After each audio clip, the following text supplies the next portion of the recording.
Hey there, welcome to the Quantum Leap podcast. I'm so excited now to be bringing you the latest interview with a member of the cast of the new series of Quantum Leap. I've got with me Harry Yee. Harry, welcome to the show. Oh, thank you. Thank you. Thank you for having me.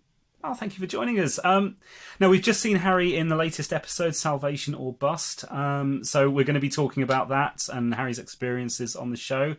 But first, Harry, can you tell me just a little bit of background about yourself? I know you had a career in musical theatre and then maybe moved into TV and film. Can you just give us a bit of an overview of that? Well, I started out as a dancer way back when, many moons ago, and I was fortunate enough to do some big blockbuster musicals. The first one was Starlight Express, written by Andrew Lloyd Webber.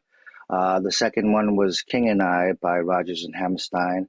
And the other one was Miss Saigon, which I did three companies of that musical. And I went on to play the lead, the engineer, the role of the engineer in Miss Saigon. Fantastic. And what took you then to TV? Was that a gradual kind of shift, or are you Well, still doing both? I'm still doing both, but at the time when I began, I was fortunate enough to do four big shows. And when you do one, and if it's successful, they wind up doing, road companies, or even international companies and doing that. So I did do three companies of Starlight Express, the international, the national, and the Broadway company. Same with Miss Saigon. I did the Canadian company, the both of the national companies on there, and also King and I, and Anything Goes too, the Cole Porter musical. So it spanned for like a good 15 years of my life. I was really lucky. I was able to bounce from one show to another. Amazing. So what took you into the world of TV as well? Then Uh, it was always my original passion to do film and television. But since I grew up in New York City and Broadway was my background, it was right there, for me to just uh, indulge and enjoy and then originally when I was in high school, we would go see these shows on Broadway. How fortunate for us, for the kids living in New York City, to see some incredible shows in New York City. So that kind of opened my eyes to the performing arts. So I had an idea where I wanted to go, but one thing led to another, and different roads opened up, and I found refuge at this dance studio, and I got on scholarship. And the scholarship wasn't all paid for and all that. It was basically cleaning the dance studios, the locker rooms, and everything four times a week, and I would get all my dance classes for free. Oh, I ate it up. I did that. I was taking three or four classes a day, and these were big, incredible professional classes right there in the heart of New York City. One of the studios was called Broadway Dance Center. The other one was Steps on 74. Alvin Ailey was big at the time. So there was this big musical stuff happening during that time. So I just went in, head first, just swimming in that ocean, and it was a great experience. I'm curious. People that love musical theater, I love musical theater. Usually have a story about like the first musical they saw and how much it means to them and the experience. Like, what musical was your first musical that gave you that bug that said, "I want to do that"? My first musical wasn't okay. Well, if we go into the musical, my first play was Amadeus. Oh, I, okay. I went and saw that with F. Murray Abraham, Wow. and just it was incredible. It was incredible. And then the film came out, and that was just it was just an extraordinary experience to watch something that you saw on stage, just project on film for you. So that was my first show that I saw. But the first one was Cats. I have Okay. to tell you, Cats was just an amazing journey for anybody who's never seen a musical before to go in and enjoy this wonderful world that we can create for all the fans to come and enjoy. They come out into the audience and they sit down next to you and they start acting like cats, meow, meow. How wonderful is that? So you feel like you're a part of it when you're in the audience of watching that show. And what was great about that in New York City was during the matinee, if you wanted to catch the second act, you could always sneak in, because everybody would come out into the streets and hang out during the matinee. So you just blend with the audience. And if it's not sold out, you'll get a seat. So I've seen the second act of Cats at least like 10 times. That's awesome. Incredible. That's awesome. Yeah. Yeah, I love Cats. It sounds like from that and from everything you just said that the early part of your career, you've seen a lot of opportunities that you've jumped on, and there seems to be a mixture of luck and being in the right place at the right time, but also really working hard to make the most of those opportunities and not let them pass you by. Oh, absolutely, absolutely. I mean, when you start out in the performing arts, you see a lot of great performers in the studio, training and practicing, and you aspire to be like them. I was fortunate enough to be in a classroom with Mikhail Baryshnikov, and at the time he was the director of the American Ballet Theater. And just to be in the classroom taking ballet class with him was just a mind-boggling experience. Like, oh my goodness, because I also saw him in a movie called White Nights with Gregory Hines, and just his style and movement was just so precious to watch all the time, and such passion and endurance that he had, which I wanted, and at the same time, I'm taking classes with this guy. Amazing. I had some great experiences with a lot of number ones. Also I went on tour with Rudolf Nureyev, the first Russian defector from Russia, and I went on a 1-year tour in the United States with him, and that was such a great adventure. And he was an amazing character just to watch all through and through. Talk about divas. He was one of them. At times, we would come in and sign in during half hour, and you would hear like a glass crack in the back, and you hear him in the background. Get out, you swine! Leave me! I've never experienced that before afterwards, but that was just amazing. I'm like, oh my God, as soon as you sign in, drama llama backstage, experiencing Rudolf Nureyev. What an amazing man. Wow. What a legacy. I mean, stuff that he's done. In film too, I've had a great experience of working with a lot of, like I said, number ones also. I worked with Christopher Walken in Balls of Fury, that movie. I played the Japanese champion in that. Yeah, I played ping pong in that sumo diaper, with that G-string that goes up your butt. And in the match, my first shot was on my butt, as you can see, if you watch the movie called Balls of Fury. Yeah. And I got a standing ovation.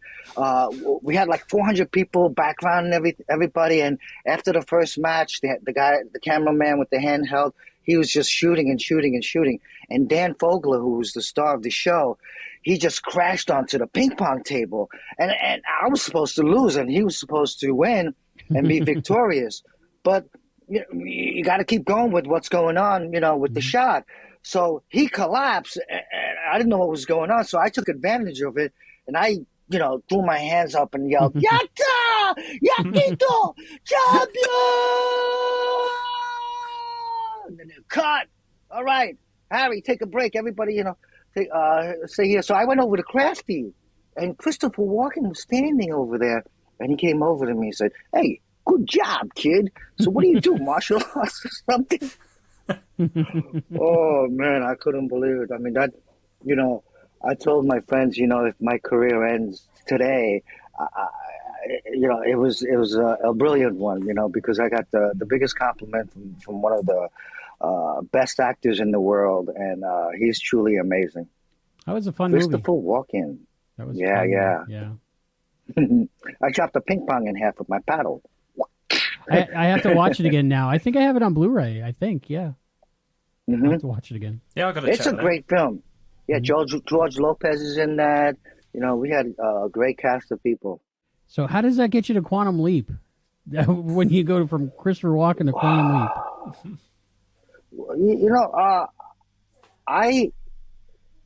I I don't give up, easily.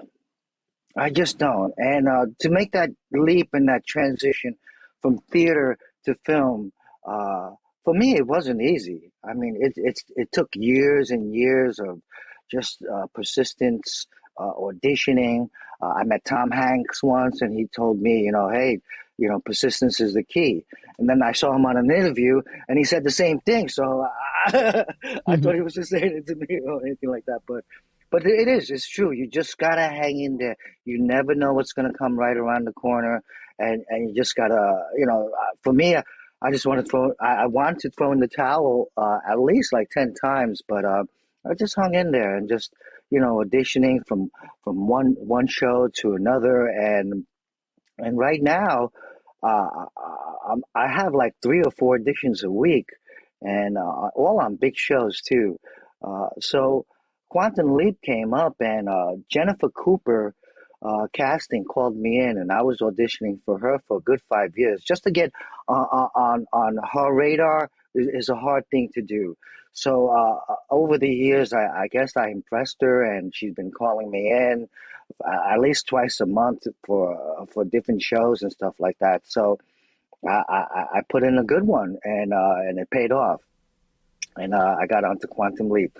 What was the audition process like when your character is, I guess, mute? Would you say because they're deaf from explosions or something to do with mining, so that they don't talk as much? So, Well, my dog is deaf.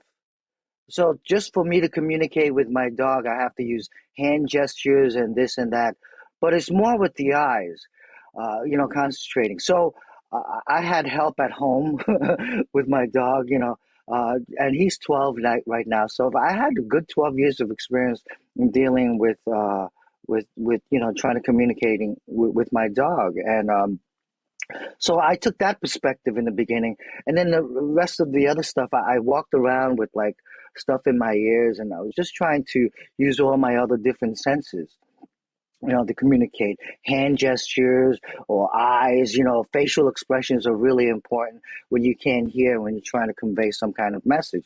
So I was doing all of that for 3 or 4 days, and then I really I felt it because you can also hum in the back of your mind, and close out sounds too.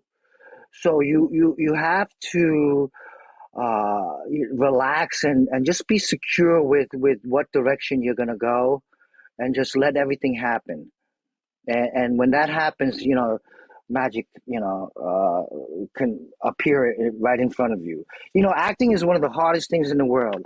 But if you have the right people around you to make you feel comfortable, and I did, and thanks to Deborah Pratt, she was there from the beginning, from the conception of this show, Quantum Leap, and she just it was her vision to reboot it again, and she did a great job. She put a tight cast together.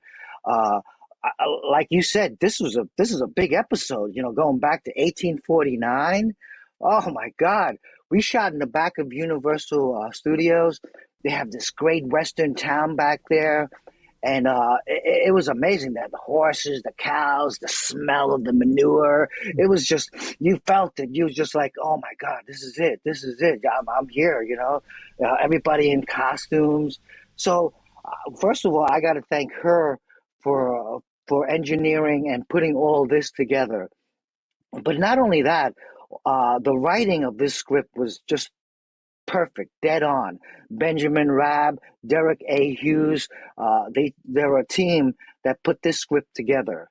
And they were on set every day, and the 2 night shoots too. Also, Deborah Pratt, she was there too, making sure everything was okay. If we needed anything, she was there. Big fan, always clapping after each of the scenes. We had some great support from production to everybody that was that was part of Quantum Leap at the time. Oh, let me tell you, Raymond Lee. What an incredible guy. He's just amazing. Great, great, wonderful personality. I mean, we met for the first time and we didn't stop talking for like 2 hours. We just, yeah, Wow. he loves to talk. I love to talk. We were just talking about, the world that we're in right now. Because there's three different generations of Asians in there. Eddie Park, who played my son, myself, and Raymond Lee, the star of the show. Big, big, big, big star, rising star. And the first night that we shot was the big bonfire that we had on set, and me, Raymond Lee, and Eddie Park, we had to run into the scene. They had like 4 or 5 cameras set up everywhere. The fire was going on in the barn. They had, I think, like 50 background people all trying to put this fire out, and we had to run in to the shot. And this was our first time acting together, and so I mean, it wasn't even rehearsed. We just like, go, get in there, do it. So we ran in there. Raymond got on the line. I grabbed the bucket, put it into the well, filled it up, and passed it to Raymond. But I filled it up all the way where it was like juggling water, splashing water out, and it kind of doused his whole upper part of his body, right? So I was like taken back. I'm like, oh my God, I'm gonna get fired. Good start. I'm like ruining the shot. But no, it wasn't. I mean, he was like laughing it off and like, oh no, no, no, no, this is great. No, we're doing it, this is great. And I was like, oh, okay. So the second take, I even filled it up even more. Gave it to him. No, just kidding. No.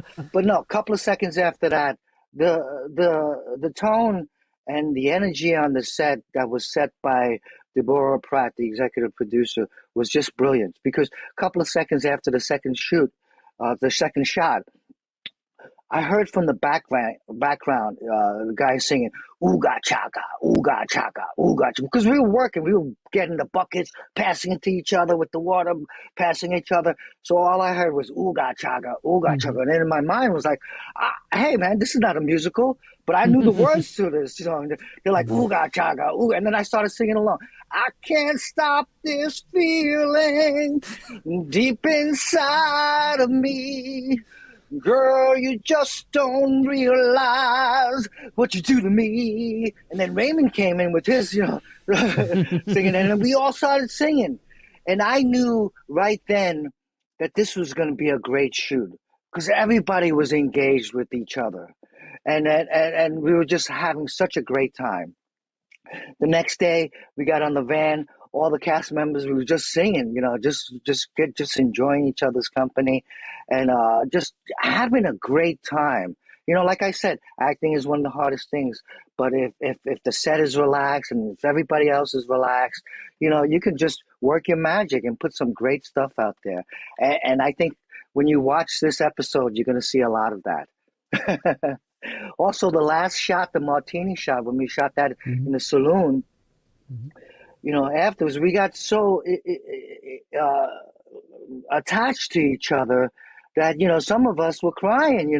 After the martini shot, and everybody was hugging. Now it's not like that all the time, because some people are released at different times, when their scenes are all over. But they had us all together from the beginning all the way to the end. And when they finished the last shot, we were all just hugging each other, saying, "I love you, man. I love working with you." Maybe it was mostly me, but some other people were reciprocating, saying, "I love you back." But it was just an amazing journey. Also, you got to thank Silas Howard, the great director who directed this whole project. He did an amazing job, man. I mean, it just makes you feel so comfortable that you can just do whatever you want. And that's what he said. Wow. Hey, just do whatever you want. Are you sure? He goes, yeah, do whatever you want. Well, But we with your had a great cast, experience, yeah. and yeah, a lot of a lot of great moments within the episode, and the people are gonna enjoy it tonight because when you have a tight cast like that, and when they're enjoying each other, it radiates on film. You can see that. It's just wonderful. Great experience. I didn't even want to go home. I was like, can we do this again? Y- Let's do it one more time. You know it's going to be great when a spontaneous musical breaks out. Yeah. So, during one night, my dancing experience brought me way back to I was on Fox TV on the Robert Townsend show, and we had this variety show of musical guests coming on, and and I was one of the primary dancers on that show, and I was dancing background with Queen Latifah, Ice Cube, and Yo Yo at the time, and I've never saw any of those footages before. They're all on YouTube, but. Who was it? Benjamin Rabb, one of the writers on the show, came over to me and goes, "Hey man, you dance with Ice Cube? He's one of my favorite singers, man." He goes, I go, yeah, it was Ice Cube and Yo Yo. He goes, hold on, let me look it up. And he picked it up on YouTube, and then he put it on his speakers, and everybody was jamming to that. Raymond Lee came up, started making his moves. I was doing that, all in all these cowboy outfits and stuff like that, which gave it a party atmosphere. And they're like, oh, this is gonna be great, man. We're gonna have a good time. I was like, break out the food, party, party, party. It amazes me hearing stories like that with any kind of weekly television, but particularly something that is so close to an anthology as this is, where Yeah, 99% of the cast are going to be there for 2 weeks and then scatter, and it's only yeah, really Raymond and Caitlin that are were there as regulars for your scenes. Is that right. is that your experience as well? There was something maybe special going on with this. Yeah, like I said, for me, most of the time I come in for a couple of days and I'm out. I got a film coming out called El Tanto. On there, Charlie Day, you know him from Always Sunny in Philadelphia. He wrote and directed this project, and Ken Jeong is in that. From The Masked Singer, from the movie Hangover, and I got lucky to get on this project, but it was only for a couple of days.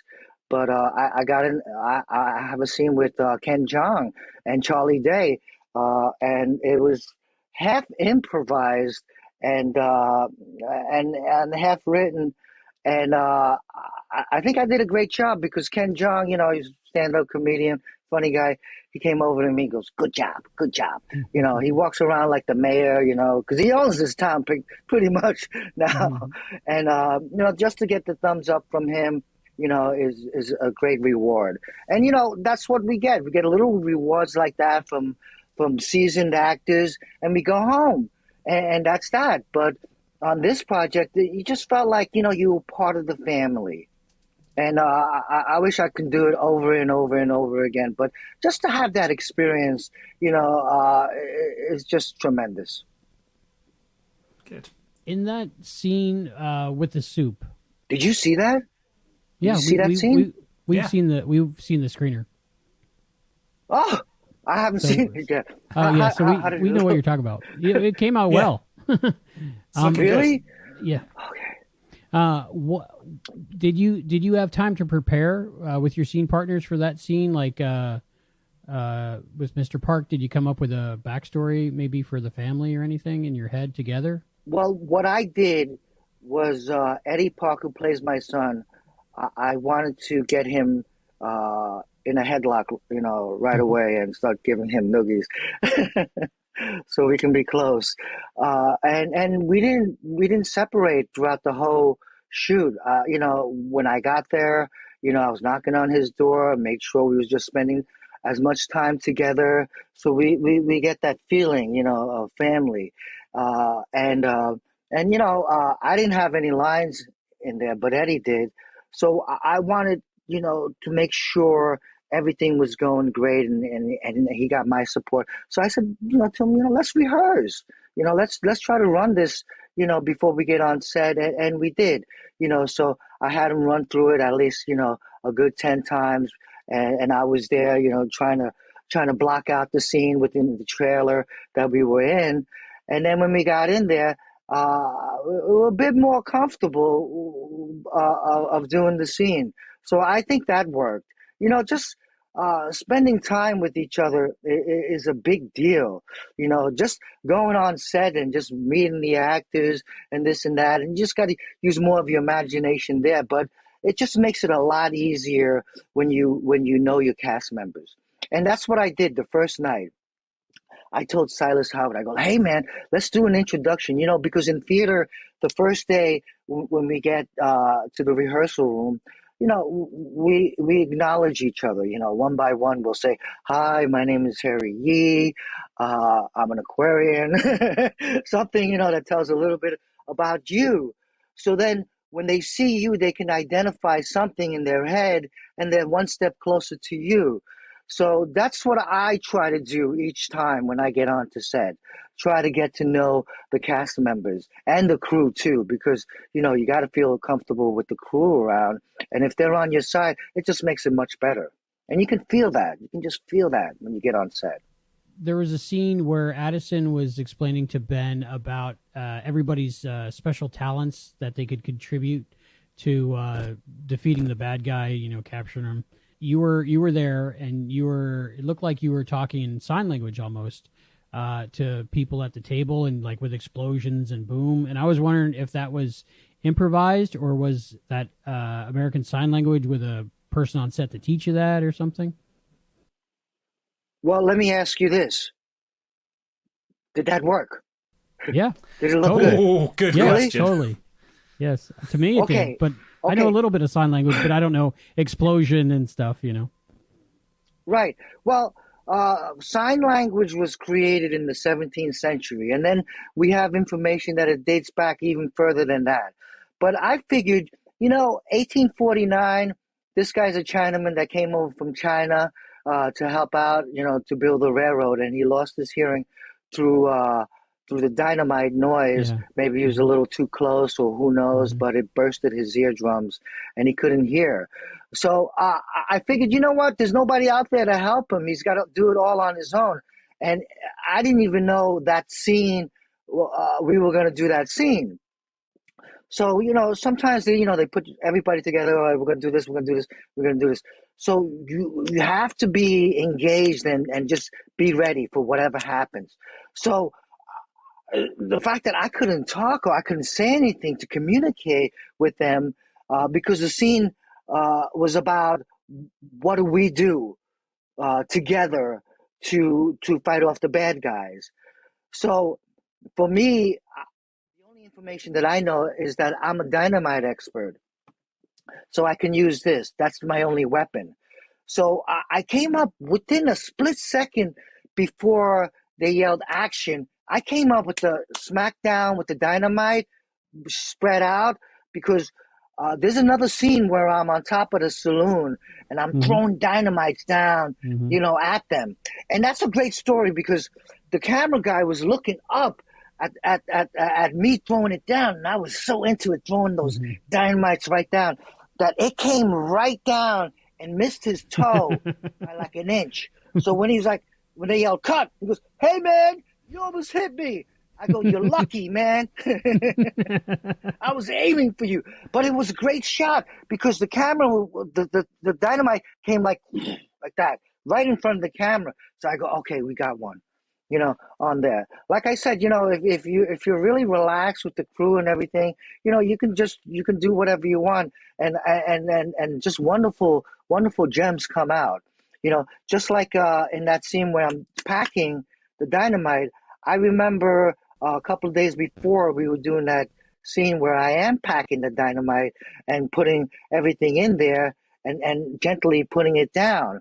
And that was a great shot. I got a picture of that where the backdrop was just all lit, and you see me in the cowboy hat, and I go, "Oh, wow. Oh, this is great. Oh, man, this is Hollywood magic, and they made us look really good with the proper lighting and everything else. So I used that scene a second before I got lucky, you know, because it just came into my head. I go, okay, let me put this guy. Let's go. Action, go. And I'm like, you know, doing just like Look good. Look good. Totally you know, worked. just trying to convey, like, you know, we got to do this, you know, that kind of thing without any dialogue. So I used a lot of, you know, facial expression and energy, like, you know, we can do this kind of thing. So that it was a nice surprise to me, and that's why I asked if it worked or not. So I am so happy that it did. But it just, you know, like I said, gems come up when you feel really relaxed on set. I love the logic behind that, your approach to it, that you wouldn't have a formal training in sign language, but you'd have to communicate in that situation. So wow, that was amazing. Thank Yeah, yeah. I mean, that's all the information that I got. So, I mean, what more can I think of to make this work? I mean, there's nobody teaching me sign language. I guess I had to teach myself doing all that stuff. So it was a wonderful journey to experience something like that too, and also being playing a single dad to Eddie Park, you know, just to have that concern, because I know when when the cowboys come in and they shoot the sheriff, you know, I have to protect my son, and for me to spend time with Eddie, which was a joy to hang out with him, because he's a truly talented kid. He's going to be a big star.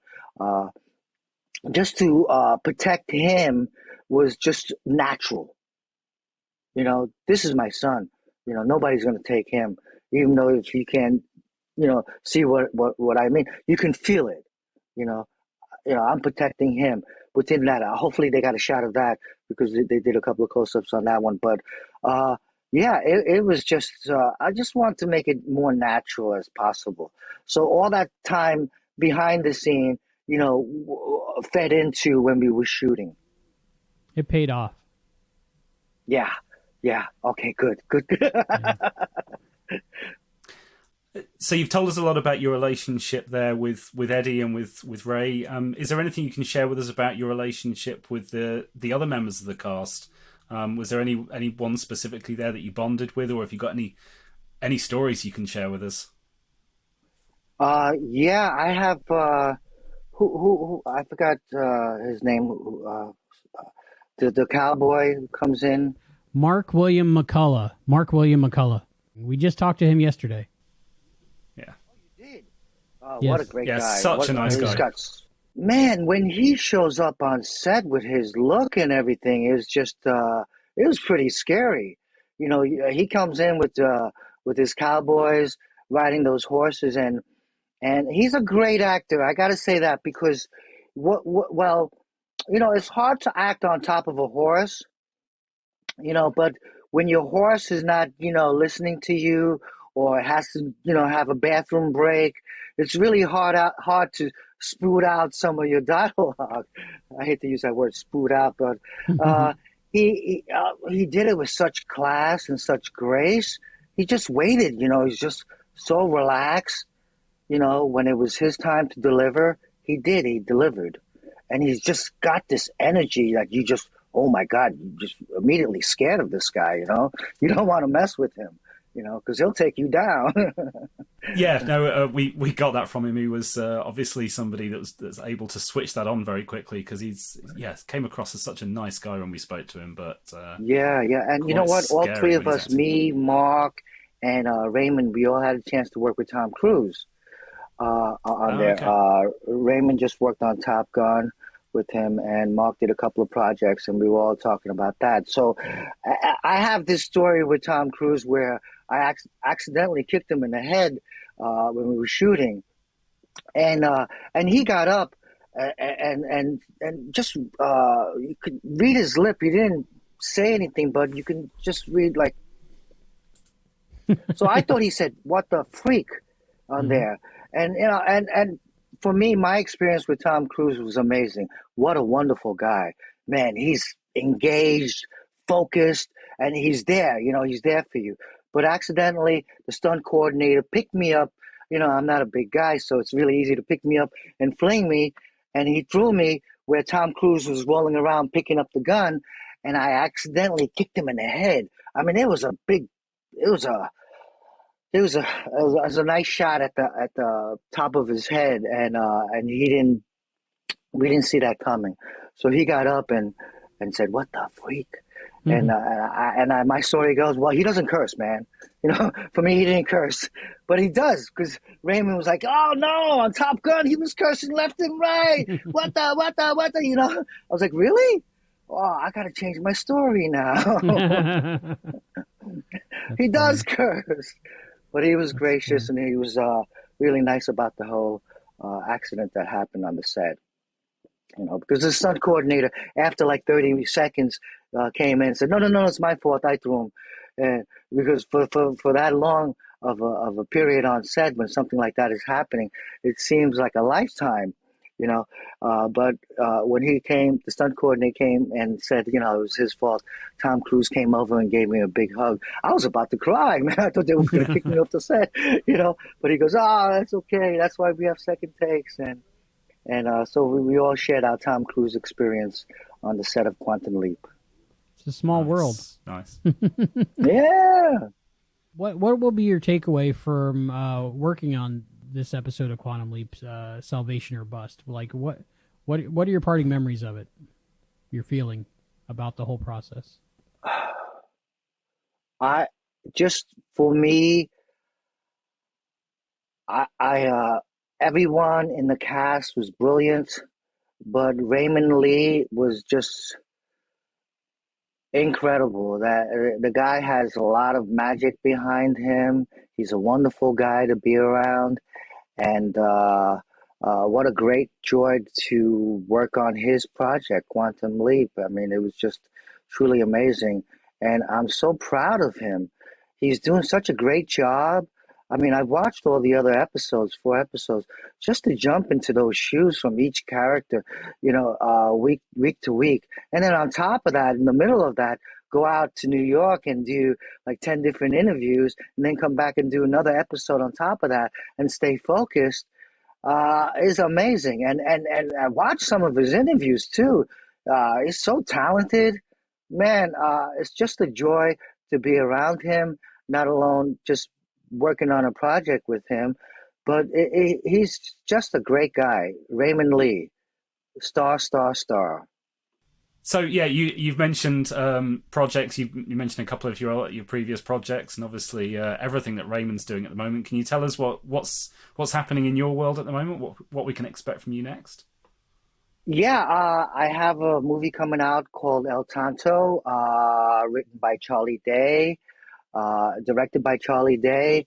And let me tell you, after the first shot that we shot, Charlie Day came over to me and said, "You're on my team." I literally thought I was on his team. 6 months later, I didn't get a phone call from Charlie's not calling me. I thought I was on his team. What's going on? And this is a funny story because Raymond Lee also worked with Charlie, and he told me the same story. He goes, "Well, he said the same thing to me."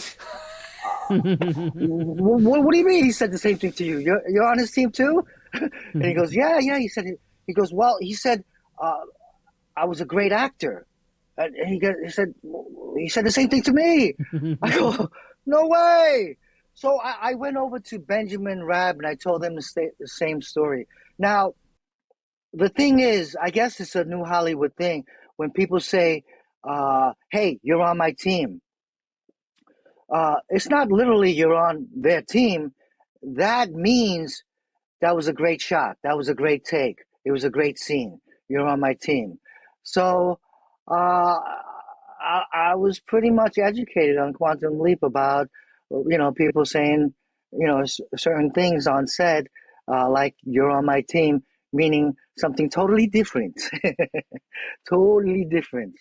So uh, it was truly an honor, you know, to get that from Charlie Day, you know. So the first take was great. And then he let me improvise on the other scenes. I can't mention anything because it's not out yet, but he let me go and it was great. He kept on coming over to me and saying, I don't know what you're doing, but keep doing it. I love that. I've gotten that before in my experience, you know. They just love the stuff that I'm, you know, delivering out. So it's all improv stuff. And I was just adding everybody else on the set into it. You know, Karen, get in here, you know, doing all that stuff. You know, once I get into something, it just kind of goes and goes and goes. And sometimes there's no stop for me, you know. So it was great that he let me execute something like that. And hopefully it comes out brilliant on film. But the film is called El Tanto. Look for it. It should be out soon. And my next project will also be in Norway. There's a project out there, a sci-fi that I'm supposed to shoot. I think it's January or something like that. That I'm going out there for like a month to shoot a sci-fi project in Norway, and also awesome. in Antarctica too. Wow, nice. That sounds like Yeah. something up my alley. good. That's something I'll watch. Yeah, I'll be on the lookout. Another for that. journey in my life. Yeah, I'm so lucky. You know, I've been doing this for such a long time that, you know, just to continue to do this and from one project to the next project is truly magical. And I'm deeply honored that, you know, I get called in from time to time. That sounds great, and sounds like you got some brilliant projects coming up. Harry, thank you so much for your time. Thank you for having me.